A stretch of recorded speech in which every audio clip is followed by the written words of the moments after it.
Alrighty, I think I have both these cameras set up on the same settings, or on aperture.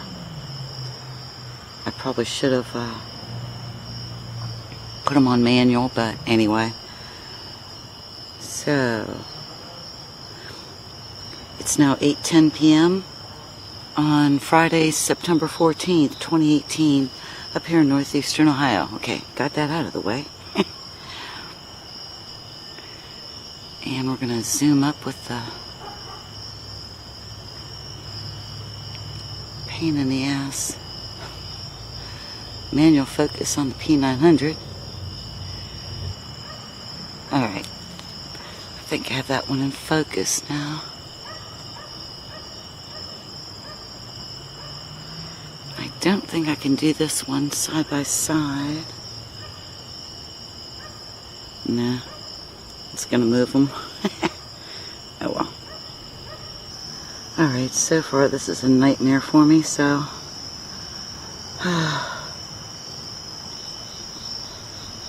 I think I'll stick with the Canon for planet hunting.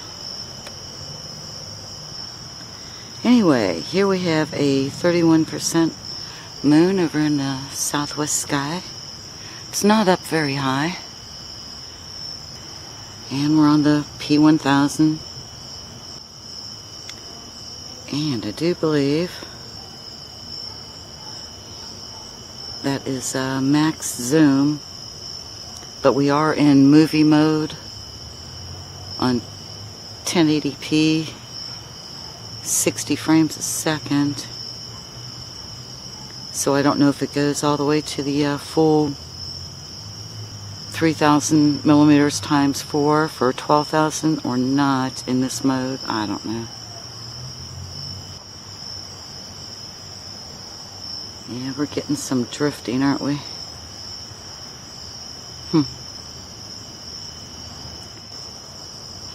I had to take the dual cameras off because it just wasn't balanced right that way. I wanted to have a comparison side by side of the P900 and 1000, but I don't know, man. My favorite area.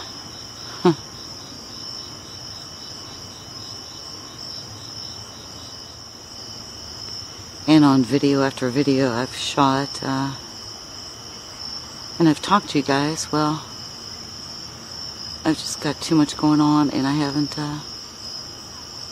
uploaded them. That area looks weird. I'll have to look further when we go in. Yeah, I'm having all kinds of issues, troubles with the P1000 for my type of filming. So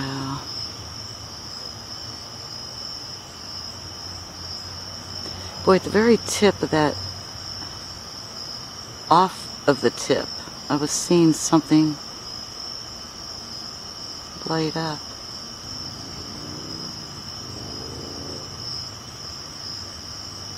Oh yeah. Yeah, truthfully, I don't know if I'm going to keep this camera or not. I can't believe I'm saying that.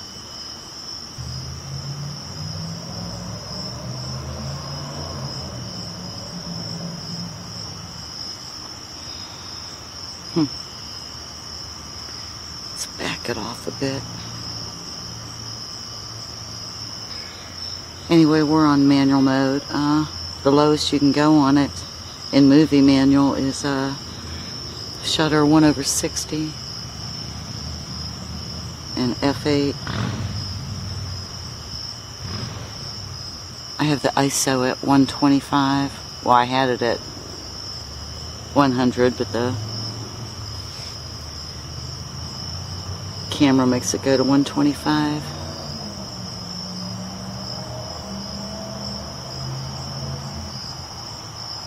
And if I didn't say it, I'm on manual focus too. Alright, we'll let her come down a bit before possibly packing this up. Oh my. It's not looking too bad at this zoom, but it's hard to tell out here. But it's so disappointing, the troubles I'm having with it mating up with the Atomos Ninja Flame I have here. I worked hours on it, trying to get the audio to work. Pulling my old white hair out. But so far I haven't found a solution. Now don't get me wrong, I do believe this is a very, very good camera. Probably great for, what is that? Is it getting close to the tree branch? I sure hope so.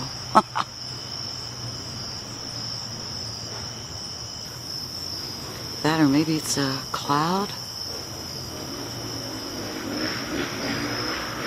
The tree should not be in the way. I don't think.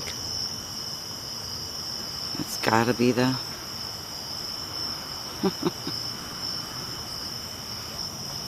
Because it doesn't look like that to my eye.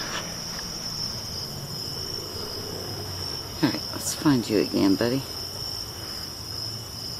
There you are.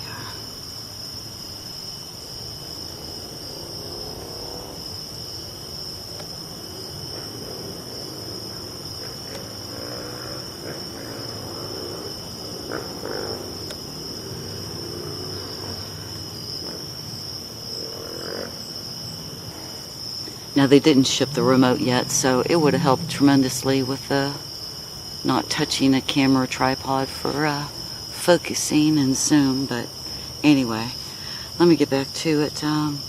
So the problems with audio not being able to be passed, I saw that up there. The audio not being able to come up on the recordings for the Ninja Flame. And I made sure I was in HDMI out, so it's clean HDMI. And I tried all kinds of settings, and the flame really doesn't recognize the camera, but it will record, just no audio. Anyway, so there's that, and then there is the audio itself. Now I'll tell you what, I never thought the P900's audio was that bad for in camera. I've heard other cameras that were much worse, and even cheaper microphones that were. But on this P1000, it sucks. I'm sorry, it sucks.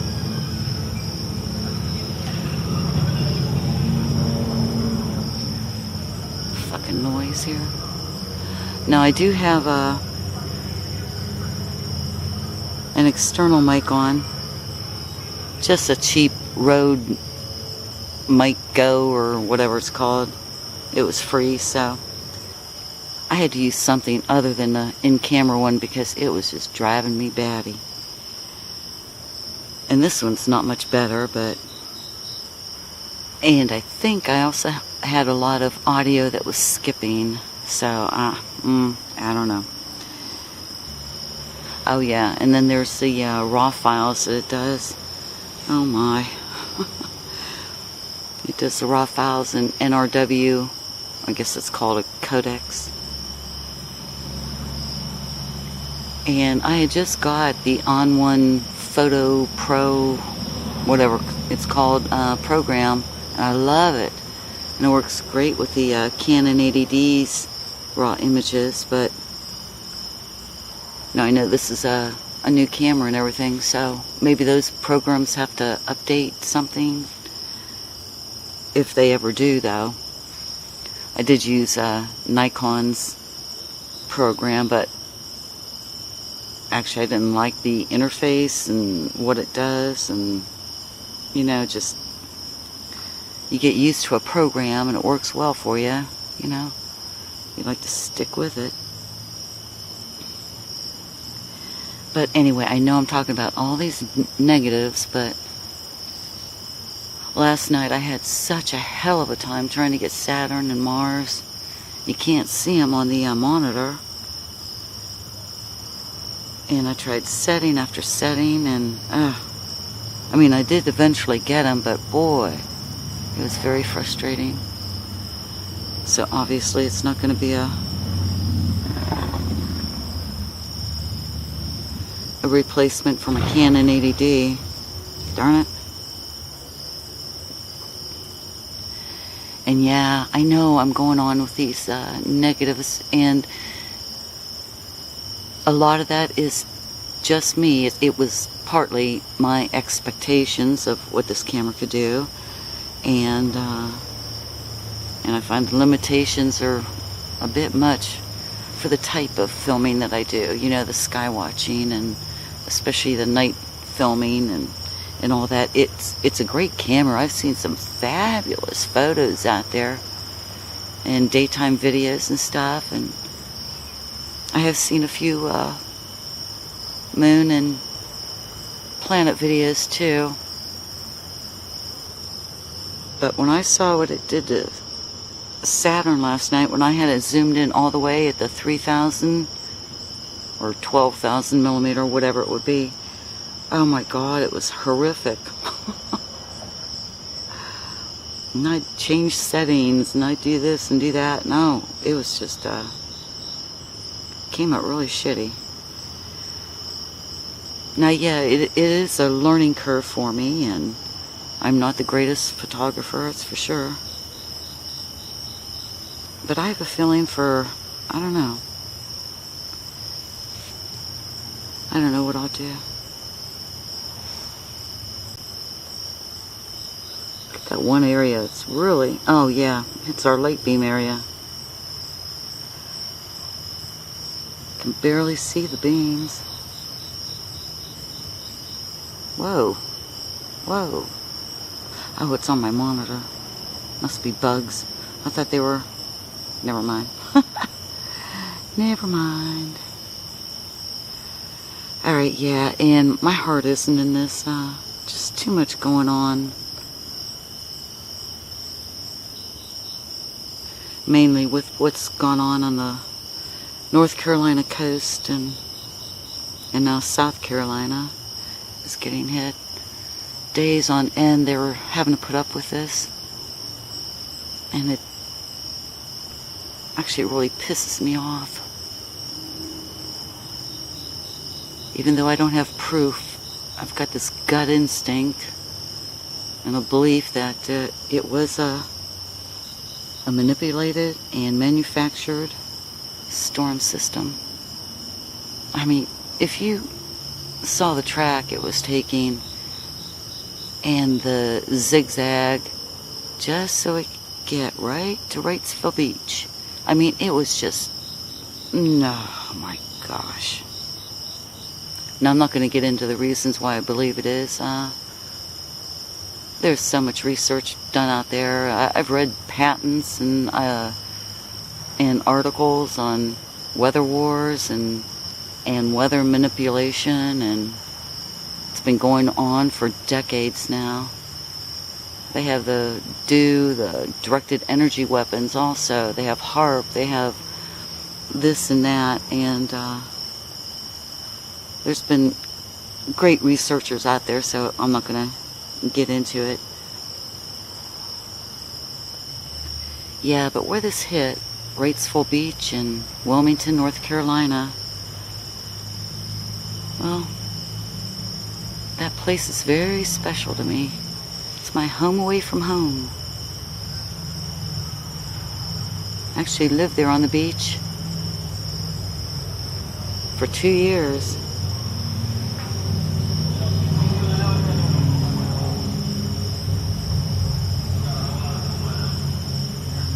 Oh yeah, one of the projected places where it was going to make landfall was 6 houses away from the beach house. And they were off just a little bit. It ended up being 12 houses away. I mean, God. And then there's the town, city of Wilmington, There are so many great people down there. It's a fabulous spot to go to live, to vacation. That whole general area. This whole year I've been looking in all the places that they're showing on television, from Rocky Point to Burgaud to Whitefield to Leland, Wilmington, the beach areas, all that, for houses. I was hoping to be down there sometime this year, and it doesn't look like it'll happen. Now granted, if I would have been warned about a Cat 4 coming, even a Cat 2, I don't know if I'd have stayed down there. Not this wimpy Ohioan. I think I'd have ran back up north. But yeah, I've been saddened all day. My dearest friend, partner in crime, she lives down there. She wasn't at the beach house. She had to sell it last year, but which really concerned her because she always went out to the beach house. She felt more secure on the beach at Wrightsville Beach because there are less trees there, and those houses are built so well, and they're up on pylons and stuff like that. And in town there's just so many damn trees and everything, and boy, the destruction they're having right now of the rain, the storm surges, and trees toppled everywhere. And anyway, that was one of her concerns because that huge oak tree she had in her backyard, she was always worried about it getting hit and knocking the house.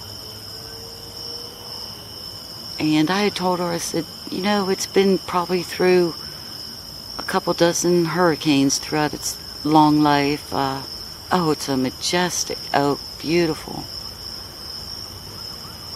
And boy, was I wrong.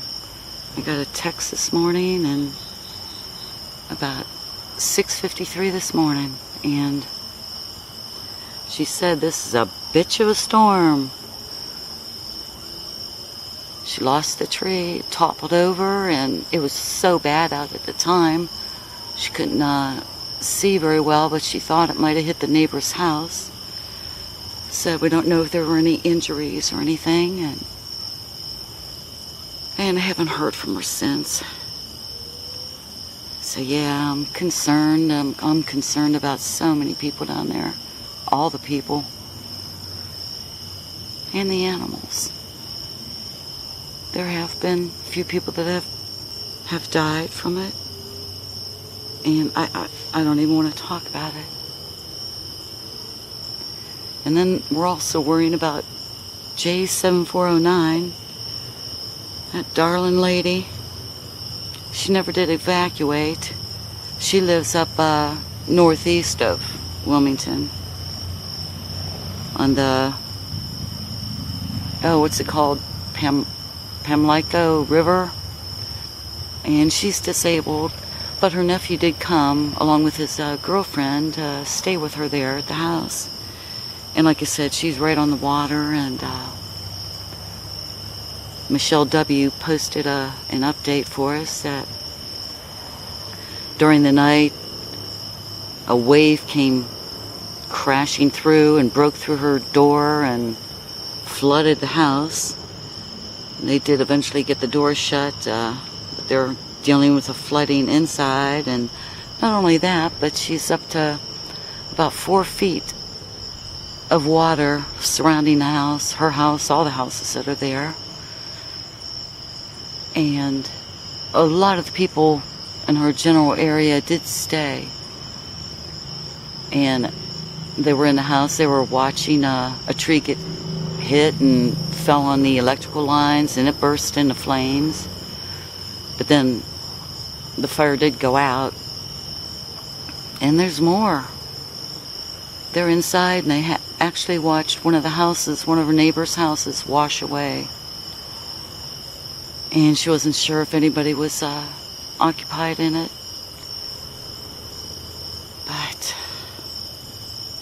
Anyway, so our love and concern goes out to them, and I hope everybody is safe and gets through this. They still have several more days of pounding, and oh, the water damage, trees down everywhere. Fucking hell. Anyway, that's enough of me going on about this. I'm gonna wish you all a good night. I was gonna try for Saturn and Mars on this camera, but they're right over there, but I can't see them on the damn monitor. It's just too hard. I'd have to crank the ISO up really high, and I just can't believe it only lets you go down to 1/60. And I can't menu dive to change things like you can with the Canon, so fuck it. Alrighty. So again, oh, please don't take my word for it about this camera, because it is a great one. But the issues I'm having, I don't know if I'm gonna keep it or not. So there we go. It might work out great for you, and who knows, maybe somebody will come up with some tips and advice and all that to help out. Here's hoping. Huh. Alright, so wishing you all good night and a safe one too. Much love, everybody. Alright, good night now, and sorry about the audio. I know it sucks. It's now 9:02 p.m.